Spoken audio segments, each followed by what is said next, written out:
আসসালামু আলাইকুম। আসছি হচ্ছে একটা ওয়াশিং মেশিনের কাজ করার জন্য। এটা একটা স্যামসাংয়ের ওয়াশিং মেশিন। তো এটাতে 3টে অ্যাংলেট বাল্ব, এই যে এই একটা, দুইটা, তিনটা, তো তিনটা একসাথে। তো এটা যদি চেঞ্জ করতে হয় তো পুরো সেট চেঞ্জ করতে হইব, তো এই কারণে আর চেঞ্জ করলাম না। তো এদিক দিয়ে কলারের পানি যায়, এই যে ভিতরে এই জায়গায় পানিটা যায়। এখন এই অ্যাংলেট বাল্বটা খারাপ হয়ে গেছে, তো এখন একটা খারাপ হয়েছে, তাতে কোনো সমস্যা নাই। এটা তো ইম্পর্টেন্ট কিছুও না যে দরকার হয়। এখন এই দুইটা ঠিক আছে, এই দুইটার ভিতরে পানি যাওয়ার, এই দুইটা ঠিক আছে। তো আবার এই দুইটার যে কোনো একটা আবার খারাপ হইলে তখন এটা পুরোটাই চেঞ্জ করতে হবে।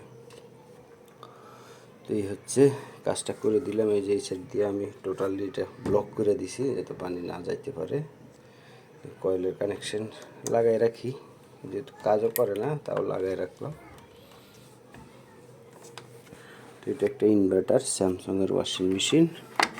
এই যে ইনভার্টার কয়েল, এটা হচ্ছে সেন্সর, এটা হচ্ছে ক্যাপাসিটার,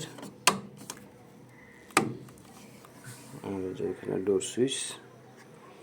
তো আল্লাহর রহমতে কাজটা করে দিলাম, আশা করি আর সমস্যা হবে না। এই যে নেটটা পরিষ্কার করে দিয়েছি সম্পূর্ণ। এই যে নেটে অনেক ময়লা ছিল, ময়লা থাকলে পানি কম আসে, তো নেটটা সম্পূর্ণ পরিষ্কার করে দিছি।